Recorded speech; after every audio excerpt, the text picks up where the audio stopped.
ಗುರುಬಲನೇ ಎಲ್ಲದಕ್ಕೂ ಮುಖ್ಯ ಅಂತ ಹೇಳ್ತಾರೆ. ಗುರುವಿನ ದೇವಸ್ಥಾನಕ್ಕೆ ಇವತ್ತು ನಾವು ಹೊರಟಿದ್ದೀವಿ. ಅದು ಅರುಳ್ಮಿಗು ಅಬಸ್ತಗಯೇಶ್ವರರ್ ಟೆಂಪಲ್ ಅಂತ. ಈ ರೂಪದಲ್ಲಿ ಗುರುವಿನ ಪೂಜೆ ಆಗುತ್ತೆ. ದೇವಸ್ಥಾನ ಚೆನ್ನಾಗಿದೆ, ಆರಾಮಾಗಿ ದರ್ಶನ ಮಾಡ್ಬೋದು. ದರ್ಶನ ಚೆನ್ನಾಗಾಯಿತು.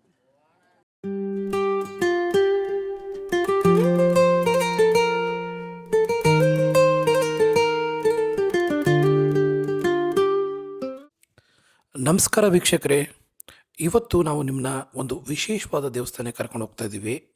ಅದು ಗುರುವಿನ ದೇವಸ್ಥಾನ. ಹೌದು, ನವಗ್ರಹಗಳು ನಮ್ಮ ಬದುಕಿನಲ್ಲಿ ತುಂಬಾ ಪ್ರಭಾವ ಬೀರ್ತವೆ. ನವಗ್ರಹಗಳ ಅನುಗ್ರಹ ನಮಗೆ ಸದಾ ಇರಬೇಕು. ನವಗ್ರಹಗಳಲ್ಲಿ ಒಂದು ಶ್ರೇಷ್ಠವಾದ ಗ್ರಹ ಅದುವೇ ಗುರುಗ್ರಹ. ಗುರುವಿನ ಬಲ ಇದ್ರೆ ಏನು ಬೇಕಾದರೂ ಸಾಧಿಸ್ಬೋದು ಅಂತ ಹೇಳ್ತಾರೆ. ಗುರುಬಲನೇ ಎಲ್ಲದಕ್ಕೂ ಮುಖ್ಯ ಅಂತ ಹೇಳ್ತಾರೆ. ಅಂಥ ಗುರುಬಲ ಇರುವಂತಹ, ಗುರುಬಲ ಪಡೆಯುವಂತಹ ಒಂದು ದೇವಸ್ಥಾನ, ಗುರುವಿನ ದೇವಸ್ಥಾನಕ್ಕೆ ಇವತ್ತು ನಾವು ಹೊರಟಿದ್ದೀವಿ. ಅದು ಅರುಳ್ಮಿಗು ಅಬಸ್ತಗಯೇಶ್ವರರ್ ಟೆಂಪಲ್ ಅಂತ. ಇದು ಆಲನ್ಗುಂಡಿ, ತಿರುವರ ಡಿಸ್ಟಿಕ್ ಅಲ್ಲಿದೆ. ಇದು ಸುಮಾರು ಕುಂಭಕೋಣದಿಂದ 17 ಕಿಲೋಮೀಟರ್ ದೂರದಲ್ಲಿದ್ದರೆ, ತಂಜಾವೂರಿಂದ ಒಂದು 40 ಕಿಲೋಮೀಟರ್ ದೂರದಲ್ಲಿದೆ. ಇದು ತುಂಬಾ ವಿಶೇಷವಾದ ದೇವಸ್ಥಾನ. ಬನ್ನಿ, ದೇವಸ್ಥಾನ ಹೇಗಿದೆ ನೋಡ್ಕೊಂಡು ಬರೋಣ.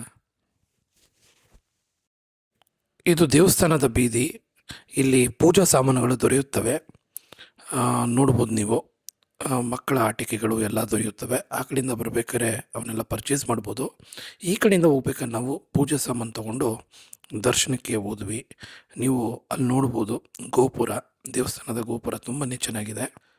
ನಾವು ಈ ಹಿಂದೆ ನಮ್ಮ ವಿಡಿಯೋಗಳಲ್ಲಿ ಕುಂಭಕೋಣಂಗೆ ಭೇಟಿ ಕೊಟ್ಟು ದೇವಸ್ಥಾನಗಳನ್ನ ನೋಡಿದ್ವಿ, ದೇವರುಗಳ ದರ್ಶನ ಮಾಡಿದ್ವಿ.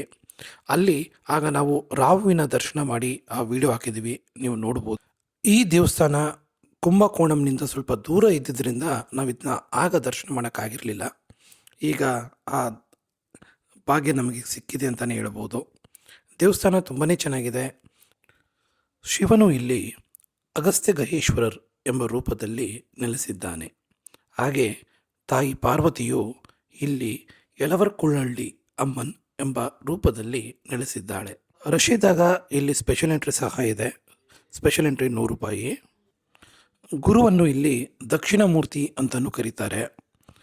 ನೋಡಿ, ನಮ್ಮ ಈಶ್ವರನ ದರ್ಶನ. ಇಲ್ಲಿ ಗುರುವಿನ ಫೋಟೋಗಳನ್ನ ಮಾರ್ತಾ ಇದ್ದಾರೆ, ನೀವು ನೋಡ್ಬೋದು.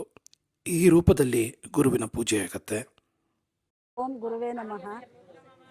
ಎಲ್ಲ ಗ್ರಹಗಳಲ್ಲೂ ಗುರುವಿಗೆ ಅಗ್ರಸ್ಥಾನ ಇದೆ. ಗುರು ಬಲ ಇದ್ದರೆ ಎಂಥ ಕಾರ್ಯನೂ ನೆರವೇರುತ್ತೆ ಅಂತ ಹೇಳ್ತಾರೆ. ಅದಕ್ಕೆ ಗುರು ಇಲ್ಲೇ ಹತ್ರ ಬಂದಿದ್ದು, ಅದಕ್ಕೆ ಗುರು ದೇವಸ್ಥಾನಕ್ಕೆ ಬಂದು ನಮಸ್ಕಾರ ಹಾಕೊಂಡು ಹೋಗ್ತಾ ಇದ್ದೀವಿ. ಹೇಗಿತ್ತು ದೇವಸ್ಥಾನ? ದೇವಸ್ಥಾನ ಚೆನ್ನಾಗಿದೆ, ಆರಾಮಾಗಿ ದರ್ಶನ ಮಾಡ್ಬೋದು. ದರ್ಶನ ಚೆನ್ನಾಗಾಯಿತು. ಸೊ ನೋಡಿದ್ರಲ್ಲ ವೀಕ್ಷಕರೇ, ತಮಿಳ್ನಾಡಿನಲ್ಲಿ ಎಲ್ಲ ಗ್ರಹಗಳ ದೇವಸ್ಥಾನಗಳು ಇವೆ. ಒಮ್ಮೆ ನಾವು ಭೇಟಿ ಕೊಟ್ಟು ಎಲ್ಲ ಗ್ರಹಗಳ ದೇವಸ್ಥಾನಗಳನ್ನ ನೋಡುವಂತಹ ದೇವಸ್ಥಾನಗಳೇ ಅವು. ನಮಗಂತೂ ತುಂಬ ಖುಷಿ ಆಯಿತು ಗುರುವಿನ ದರ್ಶನ ಪಡೆದು. ನೋಡ್ಬೋದು, ಇದೇ ಮೇನ್ ಆರ್ಚ್ ಇದು. ಈಗ ನಾವು ದರ್ಶನ ಮುಗಿಸ್ಕೊಂಡು ಹೊರಟಿದ್ದೀವಿ. ಈ ವಿಡಿಯೋ ನಿಮಗೆ ಇಷ್ಟ ಆಗಿದೆ ಅಂತ ಭಾವಿಸ್ತೀನಿ. ಇಷ್ಟ ಆಗಿದರೆ ದಯವಿಟ್ಟು ಲೈಕ್ ಮಾಡಿ, ಶೇರ್ ಮಾಡಿ, ಹಾಗೂ ನಮ್ಮ ಚಾನಲ್ಗೆ ಸಬ್ಸ್ಕ್ರೈಬ್ ಆಗಿ ಅಂತ ಕೇಳ್ಕೊತೀನಿ. ಸಿಗೋಣ ಮತ್ತೆ ಮುಂದಿನ ವಿಡಿಯೋದಲ್ಲಿ. ಧನ್ಯವಾದಗಳು.